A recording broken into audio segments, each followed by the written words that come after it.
So today's discussion is going to be revolving around the Sandler sales training. I'm sure some of you have probably heard of it. I'm going to recommend that you pick up a book by David Sandler. It was my first real foray into sales training. Yeah, Rob's been talking about it, Mike. I heard of it through Pace when I joined Sub 2. If any of you guys are Sub 2 folks, you've probably heard Pace talking about Sandler. It is a general book on sales, but it very much applies to wholesaling. And so we're going to talk about that today. I learned a tremendous amount and used a tremendous amount of information from this book and this system. And so I wanted to bring it to you guys. So we'll first talk about kind of like sort of a summary on the rules that he outlines in the book. And then we're going to go into this, what he calls the Sandler submarine, which is, and we'll talk about it, compartmentalizing each portion of your sale into compartments that you close out as you go. So we'll talk about that, but they are bonding and rapport, upfront contract, pain, budget, decision, fulfillment. And then we'll have Q&A if we have time. I want to try and keep this again to an hour. So I'm going to try and move through this quickly. If you guys have questions, please chime in. This is the book. I also put it up here if you guys want to take a second. Highly, highly recommend reading it. Buy it on Audible. Listen to it, read it, take notes. I'll share the slides with you today as well. But it's a really good book. And we're going to talk about it, why that is. So this is sort of like just a generic set of rules that I sort of outlined from the book. And some of this is sort of like, you know, mentality stuff. Some of it are actual sales rules. But I'm just going to buzz through these real quick, and then we'll get into kind of like the sales submarine piece. So you have to learn to fail to win. Failing is okay, is what we're talking about here. You have to think of your sales self and you as two separate individuals. Failing in sales is learning. It's not you're not a failure if you fail to close a deal. You have to take each failure as a learning experience. And think about what you've gained by failing. That's a huge mental roadblock for people. I know it's hard when you're getting started and you feel like you're not getting anywhere, but if you're having conversations and they're not going well, you just have to look at those as opportunities to improve. I really want to go through these quick because there's name of the book is You Can't Teach a Kid to Ride a Bike at a Seminar by David Sandler.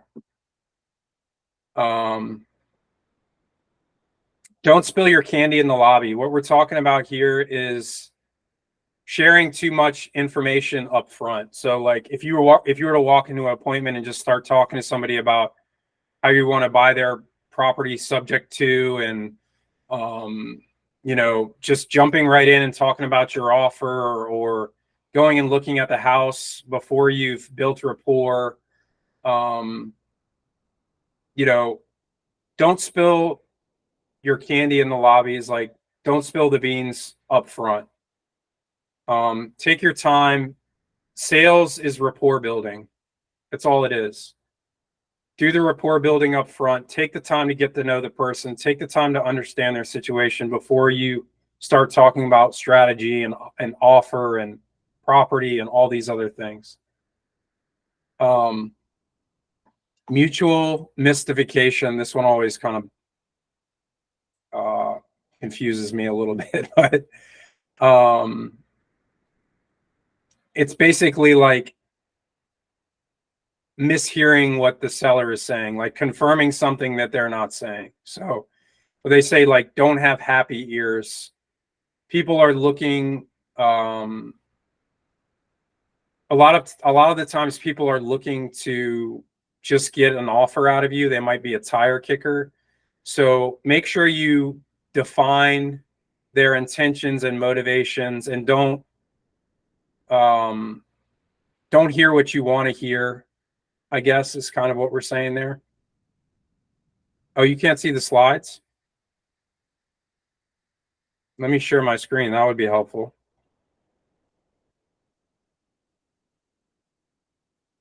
What's going on? Let me see here. Sorry. Screen is visible. Can everybody see my slides or no? I can, but I had to pin your presentation as a view. Yeah, I had to pin it as well. I think you're in here twice, Mike. Weird. All right, let me unshare and then share again. I'm not sure what's going on.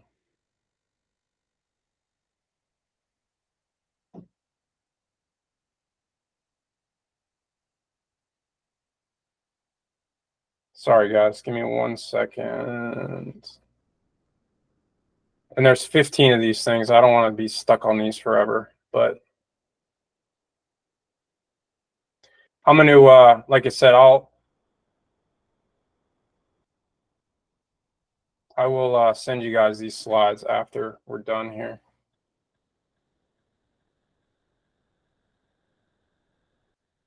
What happened?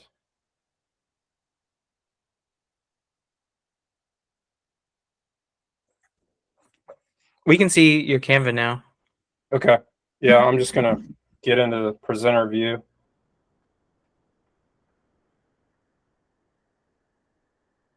I don't want to belabor these because we're short on time. I want to talk more about the Sandler submarine since we spent some time talking about everybody's wins. So I'll just run through these and then maybe we can readdress them if we have time at the end. A decision not to make a decision is a decision.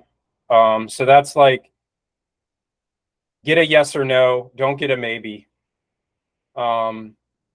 Never answer an unasked question. Again, that's like, don't get ahead of yourself. Don't buy back tomorrow the product or service you sold today. You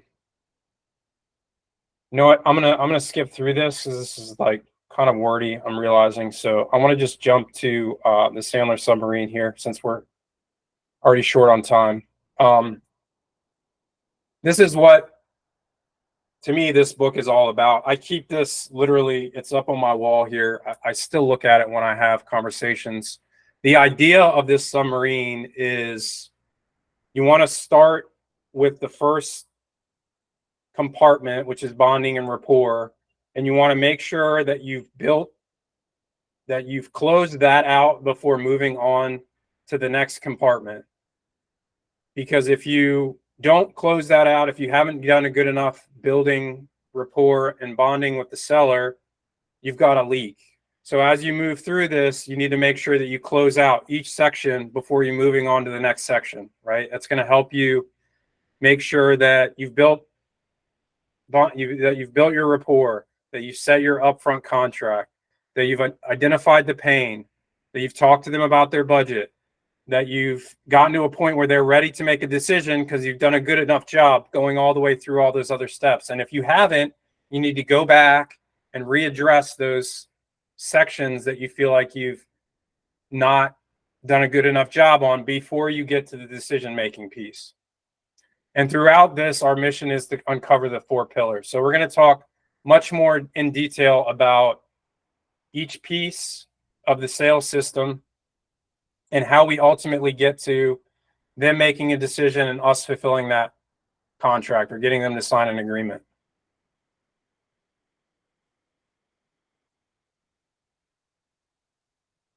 So we're talking about bonding and rapport, that the first compartment, building rapport and bonding with the seller. In this piece, you want to be asking questions and you want to have the seller answering questions equally. You don't want to be spending too much time talking about yourself. You want to be asking good questions and getting yourself into the position of a trusted advisor. So be confident, be friendly, be yourself, be honest, upfront with the seller so that you can build their trust and ultimately move on to the next piece of this. And we talked about this early on, but speaking at a good pace, matching tonality, matching volume, all these things are super important when you're building rapport. You don't want to be too high, you don't want to be too low. You want to be on an even level with the seller. And again, this piece, validate question statement. So validating what they're saying, asking good questions, validating what they're saying, asking a follow-up, and then making a statement. So what I'm hearing is you've gotten behind on your payments, your mom got sick, you've got, you're ready to sell the property, but you're not sure about X, Y, and Z. Is that right? So you're validating, you're asking questions, and then you're making a statement at the end.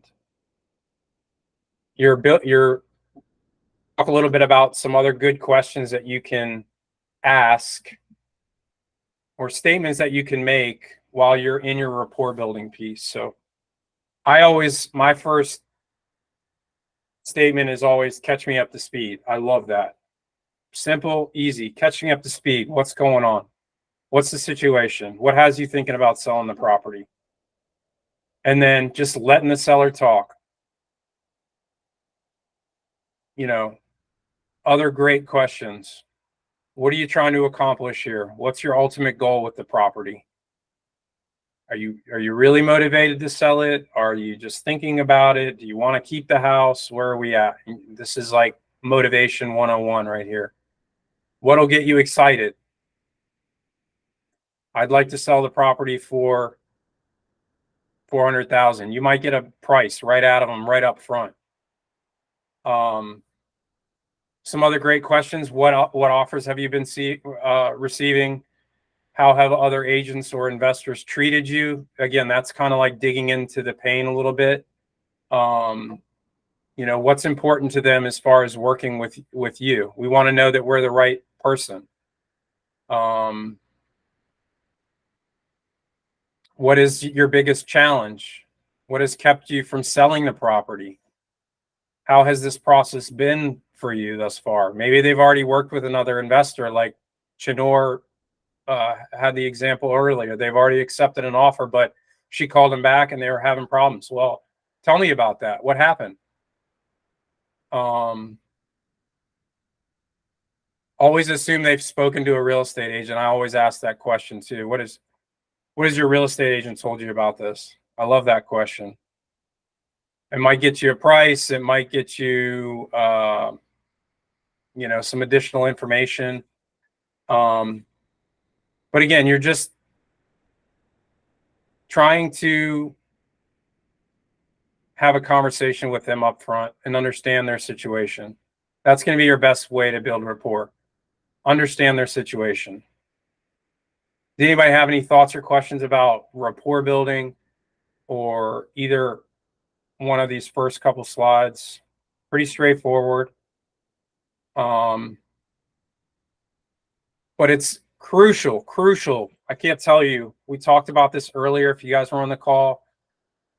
If you're going into a situation and all you care about is what price can you buy this property for, or what am I going to be able to do with this property, you're walking into the situation all wrong. We talked about it a little bit earlier. You have to walk into these situations or these conversations wanting to build a relationship with the seller, wanting to understand their situation, wanting to be a resource for them.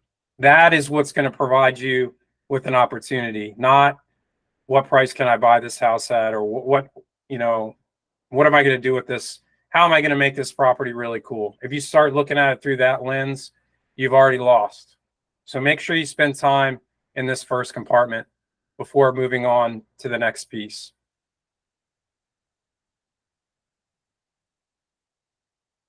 My double monitors are killing me today. I don't know what I'm doing. Upfront contract.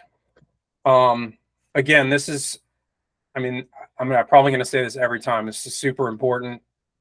Setting upfront expectations, making an agreement between yourself and the seller about what's about to take place. And setting the expectation upfront, the upfront contract of how you're going to treat them, how you expect this transaction to go. What's the purpose of it? What is the outcome of it?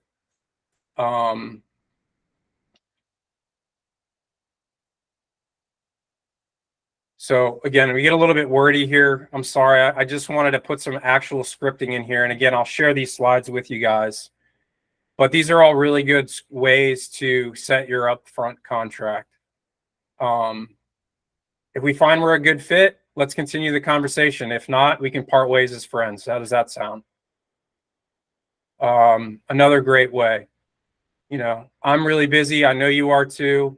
If we're able to work out a good solution, what would you say the next step would be? Typically I only buy like a couple properties a week or a month. I have a few other appointments. It's important to me that I spend time with people that are ready to move forward, and I'd rather revisit if you don't feel like you're, in a place to sell. And I'm happy to check back in a couple weeks. I want to make sure the motivation is there up front so that you're not wasting time going through all these other steps before, you realize that you have a motivated seller on your hand. So this is like identifying motivation here by setting the upfront contract as well.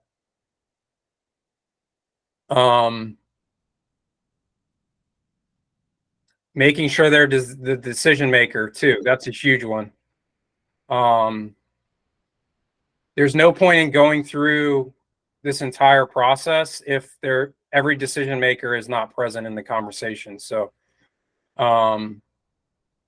you can phrase it as, hey, like I just had a conversation with somebody the other day. They said they were the only decision maker.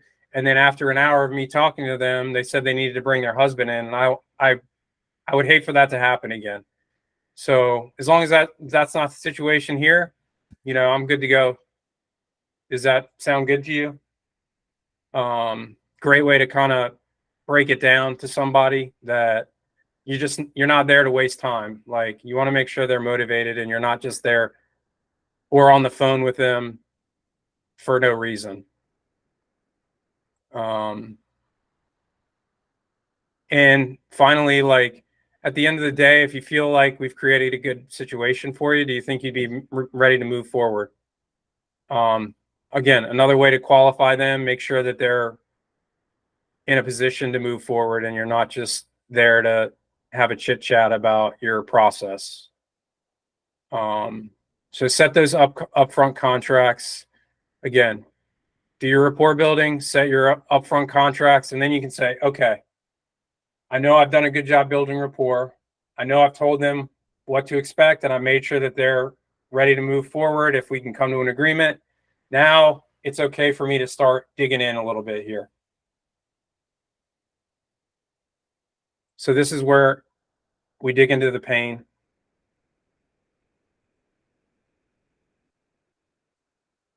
And qualify.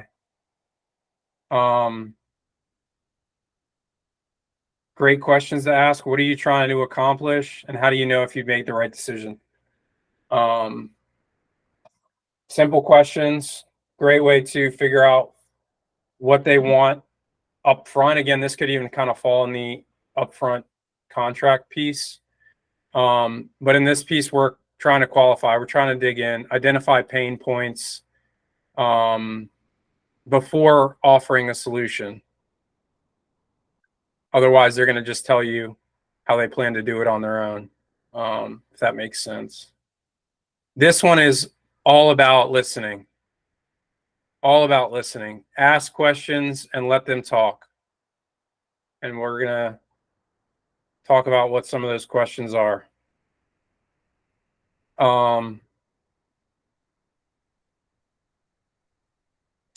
These are kind of like, now that I'm realizing,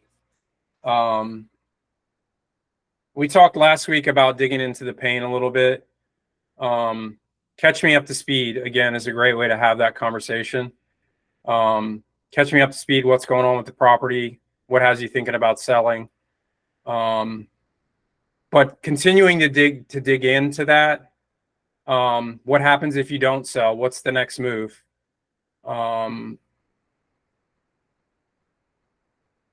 If you get a little bit of pushback from them about maybe they're on the fence, you want to dig into that too. It doesn't seem like you're ready to sell. It sounds like if you didn't sell for another year, it wouldn't be a big deal. Is that accurate? Do you feel like that's the case? What is the property costing you? What is it costing you to stay in the property? And why haven't you sold it up to this point? If you were to sell the property, what would you do with the money? Or if you held on to it, couldn't you think of a better way to spend that money? Like maybe you could help your kids. You sort of like go back into some of the things that they've said. Well, I haven't been able to take my kid out, or I missed his birthday because we're behind on payments and I don't have money. Well, if you were to sell the house now and you could pay, you could pay for your kid's birthday party. Wouldn't that be a better option? Wouldn't that be a better use for your money? And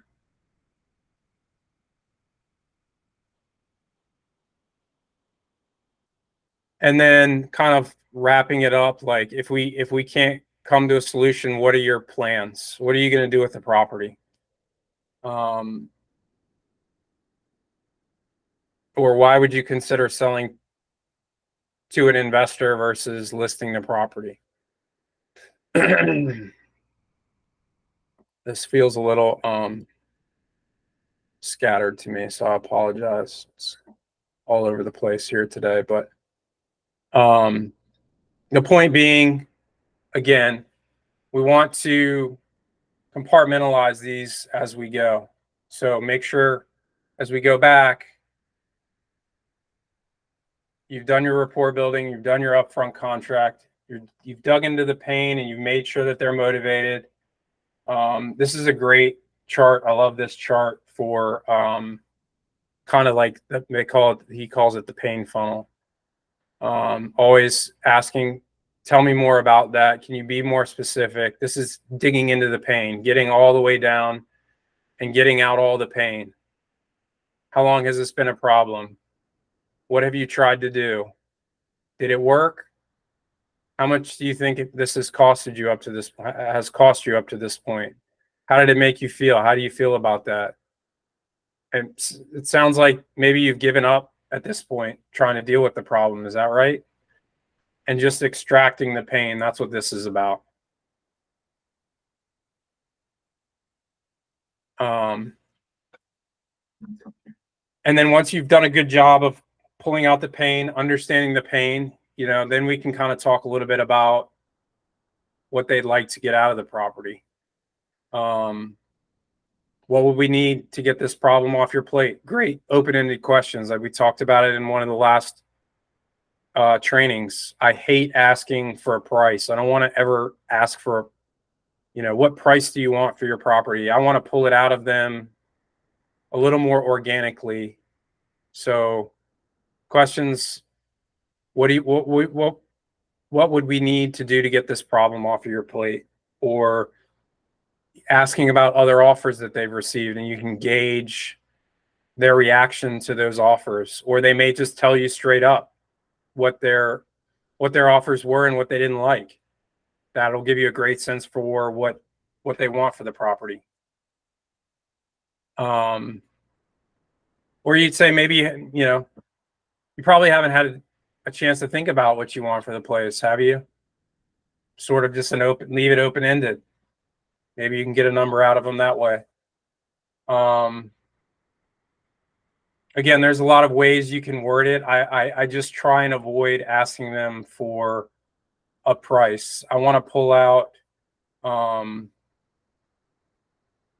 want to know what they want in their pocket. I don't have that on here, but The way that I typically phrase it, and again, a lot of this is like kind of Sandler's way of asking, which I like. These are all really good examples. And the point of all of this is like take bits and pieces of this and make it your own and kind of, but the importance is the compartmentalizing of each thing before moving on. I always just like to ask, I phrase my pricing question as if I could solve this problem for you, if I could buy this property exactly how it sits, cover your debt, pay off your mortgage and any other debt you may have, what do you want to walk away with cash in your pocket? Like, I want to know that number. I want to know that net number that they want versus the price that they saw on Redfin. Because that's going to get me a lot closer where we need to be. I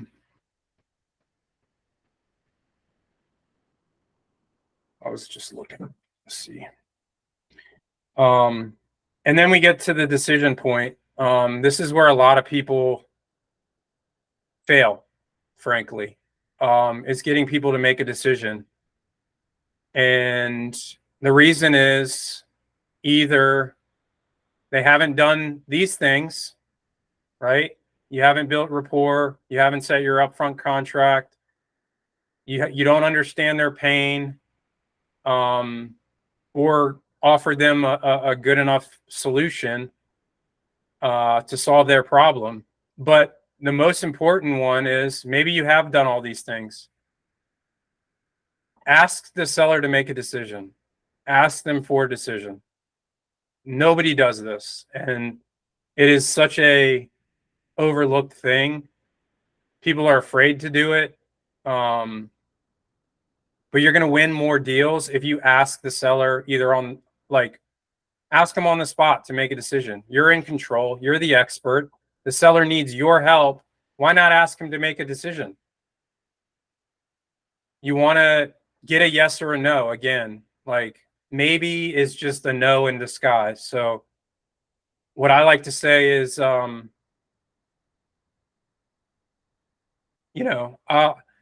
I'll accept a no and I'd love a yes, but I don't work with maybes. So if you feel like your answer is maybe, or I need to talk to my spouse, then I haven't done a good enough job. If you tell me no, that's fine. At least I know that, maybe I missed something or my offer isn't good enough, but just give me a yes or no answer and we can go from there. But ask the seller to make a decision. That's going to win you more business than anything. That's a huge one. If you take anything from this, ask the seller to make a decision. And don't be afraid. Don't be afraid to get a no. Again, all that means is you need to build more trust or you need a better solution. That's it. Because you've done all the other things. They're motivated. About maybe what their budget is. You've set the upfront expectation.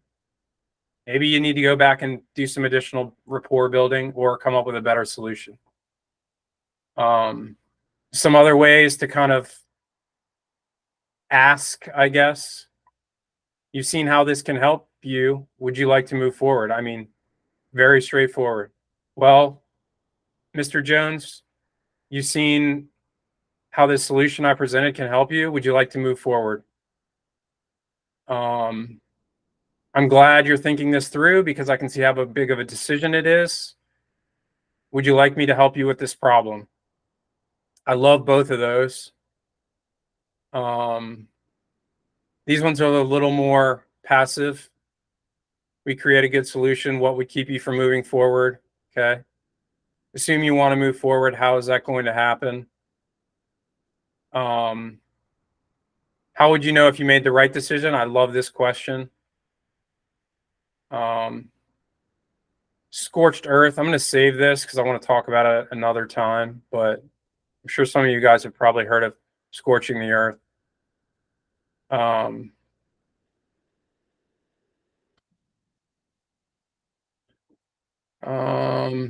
Yeah, here's my one thing I'm not a fan of is a maybe. I'm great with a yes. I'm happy with a no. What I can't live with is a maybe. I love that. Get a yes or a no. Ask them to make a decision, and then you move forward. You get a yes.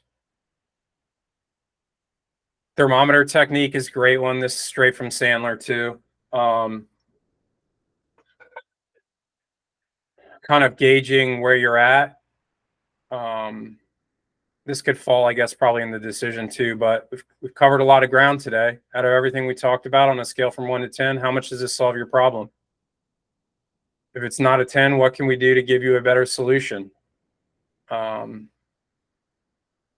then the fulfillment piece is really all about having a plan. So making sure you have what you need from a contract standpoint. If you don't, again, like you can always come to somebody like me for contracts. I'm happy to share those with you guys. Having a plan to present your offer, meaning like you've run comps, you can show why you've come to your conclusions. You've got some kind of follow-up plan in place where you send them an offer, maybe you follow up with a call to make sure they received it, or you have them frankly bring the offer with you if you have all the information you need in your meeting with the seller. You hear Rob say this a lot. If you guys know Rob, time kills all deals. Very true. Don't let your offers linger. Make them make a decision. Again, even if it's a no, it just means you've done something. You've missed one of these. So you just need to go back and either build more rapport, or come up with a better solution. But don't just send somebody an offer or present somebody with an offer and then that's the end of it. You have to follow up.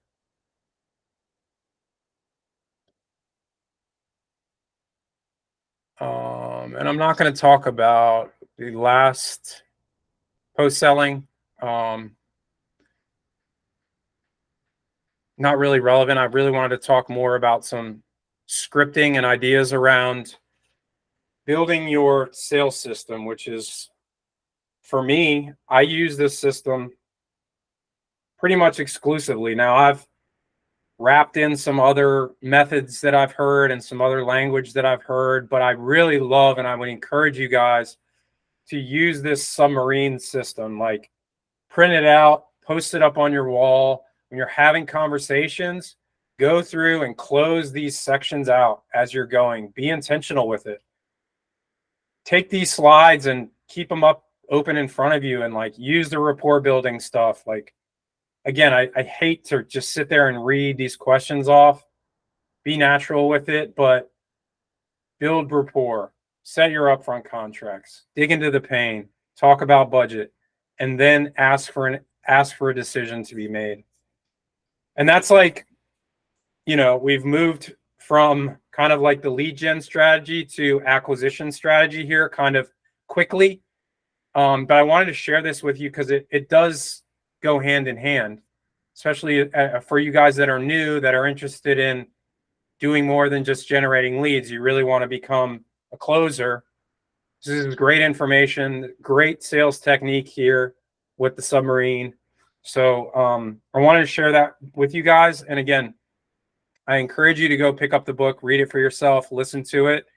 That was like me trying to remember stuff and also skim through the book and pull some points from it. There's a lot more information in there, a lot more great scripting and techniques. So go out and find the book, buy it on Audible, buy it on Amazon, whatever you got to do. But highly encourage you to check it out. It's great.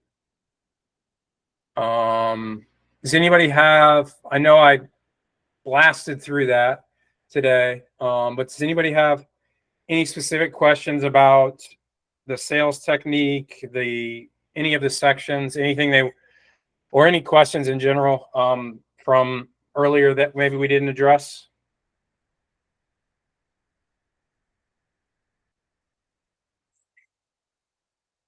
I did a lot of talking there. I apologize. I want these to be more interactive, but I did want to share this system with you today because it's really valuable to me. It's been a game changer from when I started attempting acquisitions to now, where, like I said, I literally still stare at this thing while I'm having conversations with people because I want to make sure that I'm going through this process and closing things out before I ask people to make a decision.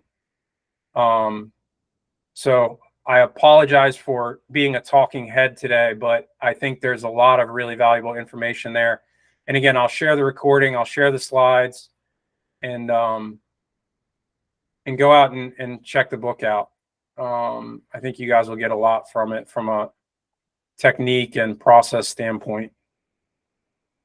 I think it was really helpful, Mike. I think a lot of the like questions and scripting you give is just hits on so many limiting beliefs that Yeah. hearing those scripts and hearing responses and stuff is just super beneficial. Cool. Thank you, Tatum. I appreciate that. Sometimes I just feel like I'm sitting up here rambling, but I wanted to, like I said, there's a lot of great information there that I tried to synthesize it down for you guys today. And thank you for sharing that, because is the point of it is to get you guys thinking outside of your own head, because believe me, I started out just like many of you guys, and I struggled for a while until I found some of these really key kind of components. This has been a big one for me.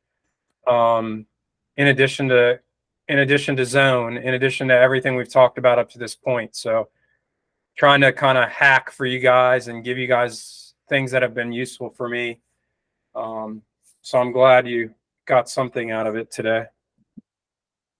Anybody have any other questions for me today? Like I said, I want to try and keep these to an hour. Does anybody have anything?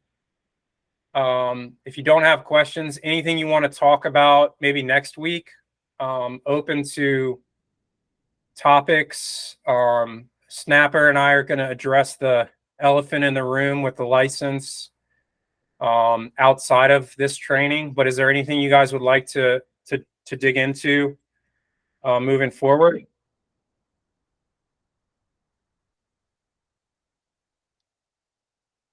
If not, I'll come up with the next chapter of this. But my next initial thought is I've kind of given you guys the lead gen process. I've given you some things to think about through the sales process. I'd like you guys to put some of this stuff to action. Start making some calls. Like I said, I'd love for some people to record some calls if you guys are making calls, so we can do some call analysis. If not, I'll bring some calls of mine next week that we can listen to. But I would love if one of you two are brave enough to bring a recorded call with you to listen to. That's my thoughts, unless anybody has anything they'd like to talk about.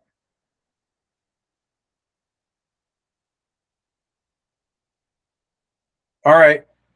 Well, you guys can reach me, know how to reach me. I'm going to stick my information up here for anybody that hasn't reached out to me. I appreciate those of you that have. I'd love to hear from more of you. I haven't had anybody bring me any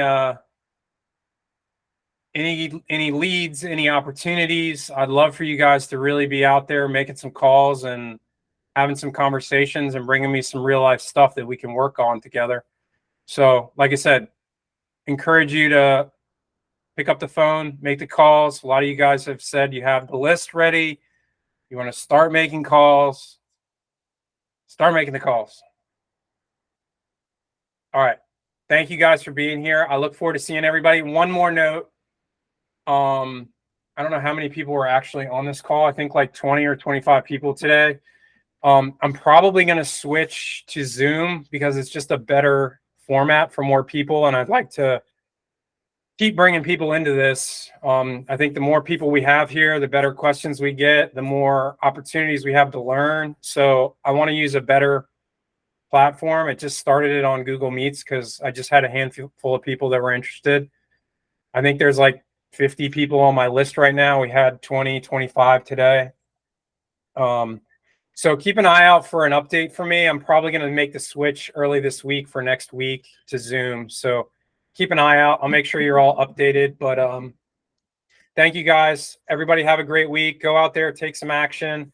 Give me a call if you need me. And I look forward to seeing everybody next week.